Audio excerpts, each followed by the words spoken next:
On m'a souvent soit reproché, soit en tout cas fait remarquer qu'il n'y avait pas beaucoup de femmes dans mes romans. Peut-être par manque de mère, en tout cas, les femmes ont toujours un rôle qui est moyen, qui est faible, qui est effacé, qui est ailleurs, en tout cas qui n'est pas le rôle principal. Et cette fois-ci, la femme est le rôle principal, puisque Jeanne est ma narratrice, donc je suis Jeanne, puisque j'incarne. Jeanne est ma narratrice, elle est libraire, et Jeanne est une femme plutôt effacée, plutôt tranquille, plutôt soumise, mais pas soumise de façon moche, mais soumise par la vie.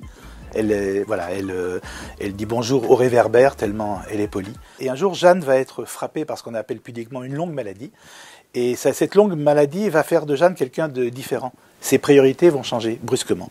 D'abord, son homme va s'en aller, puisque beaucoup d'hommes s'en vont quand une femme est malade, et Jeanne va être obligée, par choix et par crainte, de changer de vie, et va se retrouver avec 3 filles formidables, Assia, Brigitte et Mélodie. Elles sont en cure, elles sont malades comme elle, mais elles ont une pêche, une vie qui est absolument insensée, qui est prodigieuse.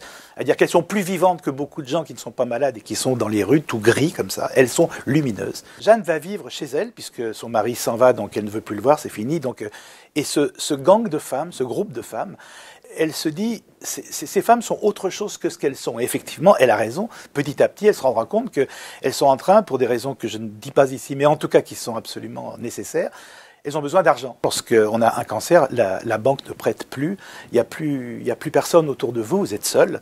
Et donc cet argent, elles vont aller le chercher là où il se trouve. Elles ont décidé d'aller braquer une grande bijouterie de la place Vendôme à Paris. Et Jeanne, petit à petit, est intégrée à ce groupe de femmes, qui est la bande des K, puisque le K, c'est la lettre qu'on met sur votre dossier médical quand vous avez un cancer. Et donc, c'est pas un livre sur le cancer, mais c'est un livre sur ce qu'il change, c'est un livre sur la résistance, c'est un livre sur l'entrée en rébellion. C'est un livre, je pense que c'est l'un des plus vivants, qui donne le plus envie de s'en sortir.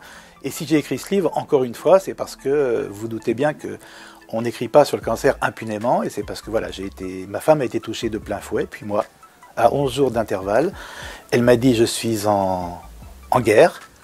11 jours après, je l'ai rejoint en guerre, on était en guerre toutes les deux, et de cette guerre, j'ai décidé de faire une fiction qui soit une fiction lumineuse et non pas une fiction sombre.